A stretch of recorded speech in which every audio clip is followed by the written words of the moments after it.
And we will have our local team, South Alabama, making a trip to the Plains at Gerhard as the Jags and the Tigers go head-to-head in Week 3. And, of course, we had to have our guy on the show, Major Applewhite, the head coach of South Alabama. Coach, how's it going? Good to see you, sir. Doing great. How are you guys doing? Doing great, doing great. Looking forward to this big game. I know it's one that has kind of been circled on the calendar for Jag fans for a while. Coach, I know that you had a tough one there against Tulane last week, but how have you seen the team already respond kind of in practice as you guys move forward?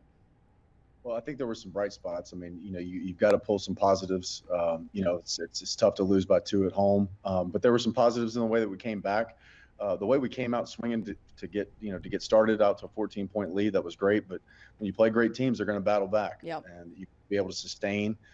We made some bad decisions and some mistakes there in the third quarter allowed them to get ahead, but they fought hard, came back.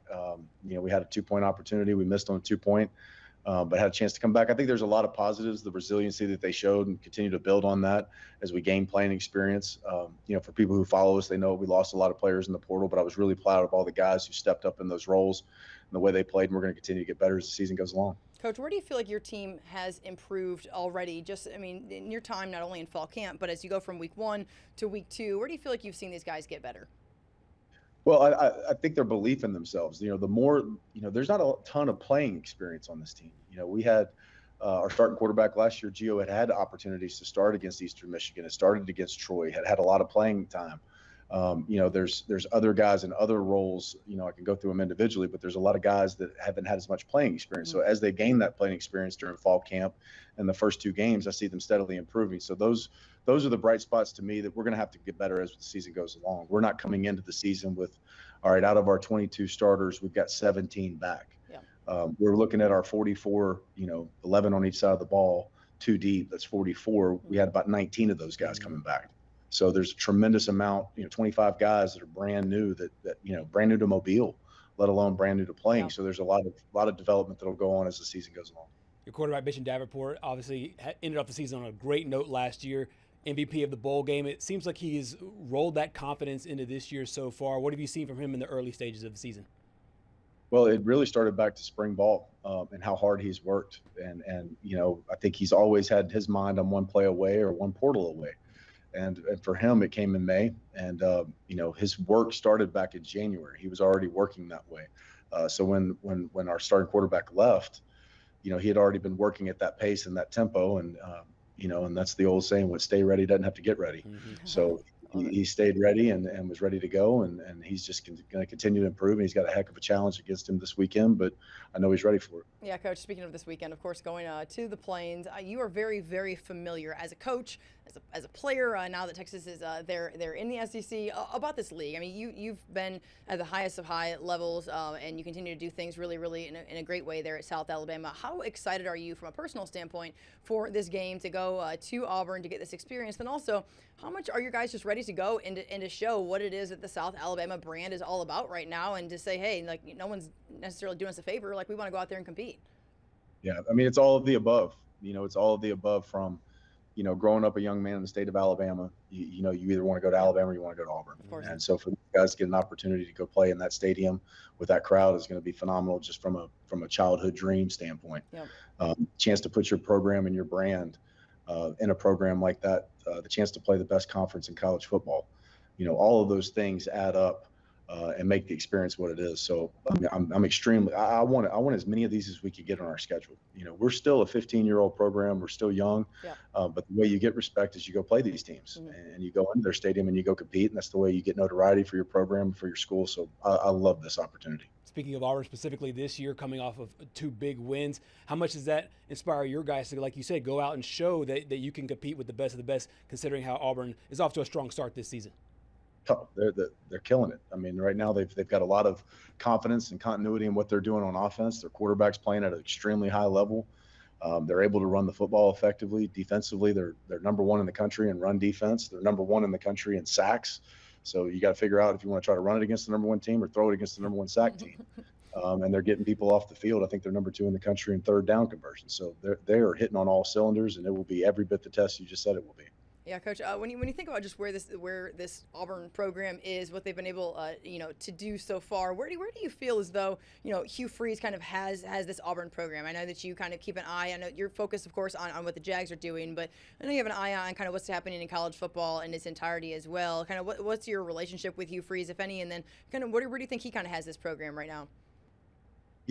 Honestly, Simone, I try not to comment about anybody's program, but watching them on film. Yeah.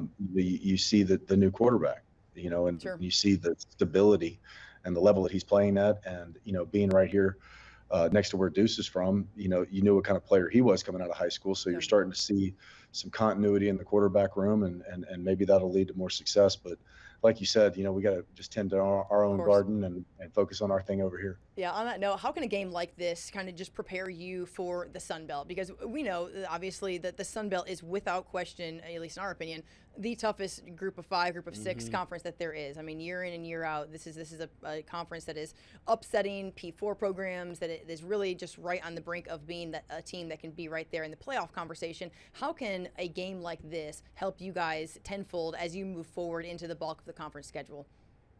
Well, I mean, for all of us who played high school football, it's no different. You want to test yourself early in the season, get ready for conference, make sure you play the best competition you can play. So if you go deep in the playoffs, you're ready for that type of competition. And this will certainly, I mean, talk about a benchmark. I mean, this is certainly a test. And I love it. I think it tells us where our team is. Every game tells you where your team is, but I think for us to play this level of competition and this type of stadium and this type of atmosphere, I think you're testing everything about your team. Speaking more big picture, I was reading Auburn's game notes, and this is the 12th in-state opponent they have played in the history of college football. Obviously, they play the one that's across the state in Tuscaloosa. But how important is this from an interstate matchup to be able to have South Alabama in Auburn for the first time ever? I think it's tremendous. I mean, I've said it before, but I would love to do this every year.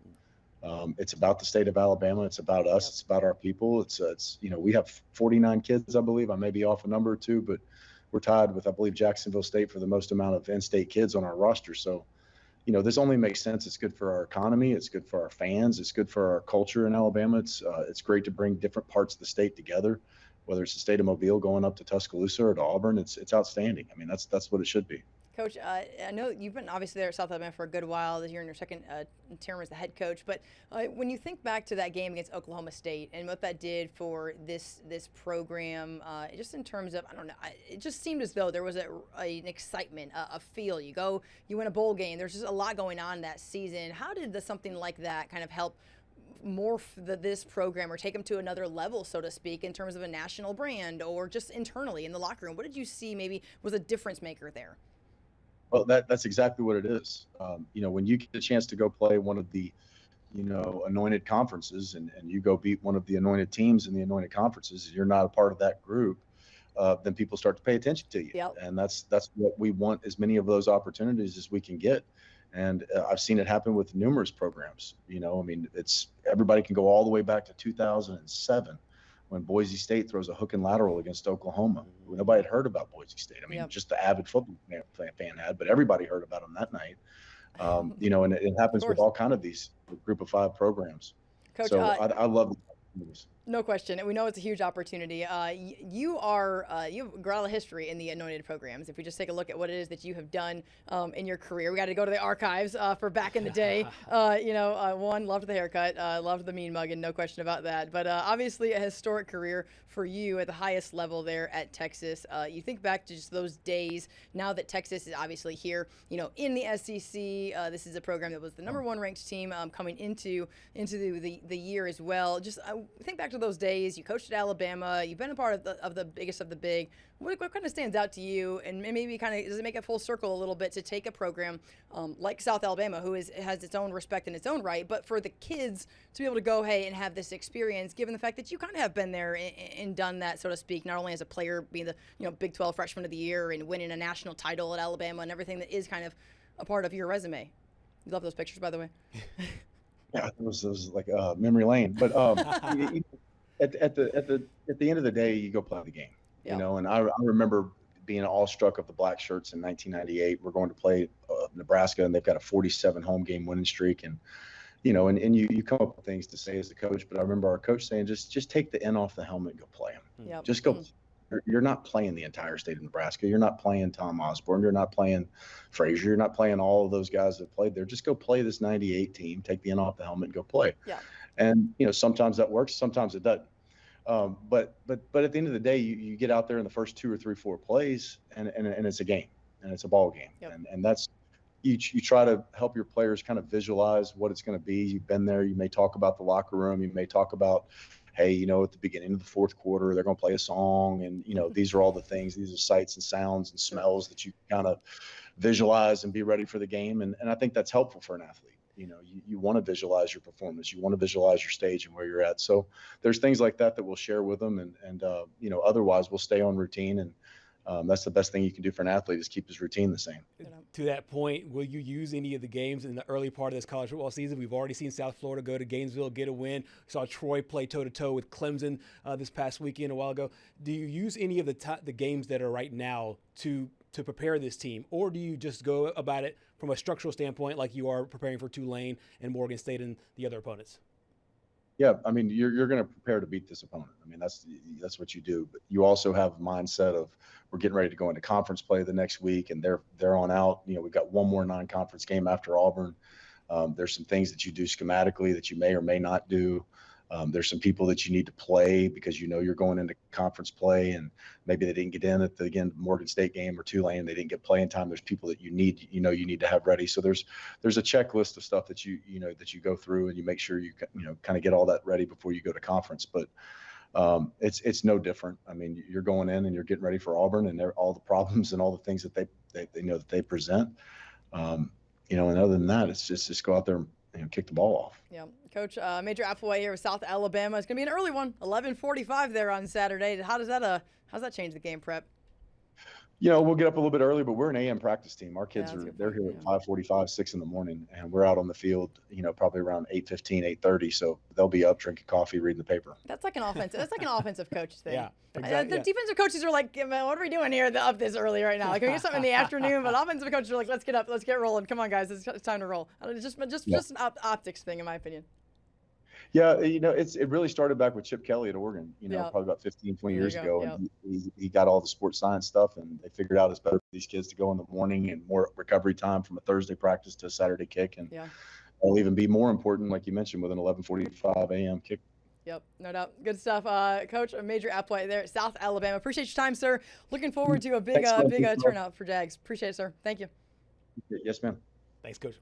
All right, Major Applewhite, great stuff as always. One of our guy here in Mobile, a team that we cover heavily. So certainly proud to see how far they've come with bowl wins, doing things in the postseason, being right there when it comes to the Sun Belt Conference Championship too. And that he's going to use this as an opportunity. He is an ultimate competitor. That guy is not going to let back down. No question. No question. I think he has a unique perspective because, like you said in your question, he did play major college football, and he does say, "Hey, just take the N off." Yep. And go. And for him, I'm sure right before his team takes the field, take the AU off and go out there and play ball. And so it's a really interesting challenge. And I think is a perfect kind of leader to lead a team into this year going into that big game in Jordan here. Spot on, no doubt. And we know that, of course, the Auburn faithful will be looking for hopefully another celebration. If you're an Auburn fan, they would like to see a repeat of what happened this past weekend. For South, looking to get back in the win column and a huge opportunity before they kick off conference play here in a couple weeks as well. Good stuff. All right, guys, Southeast Sports Plus will return after the break. Stay with us.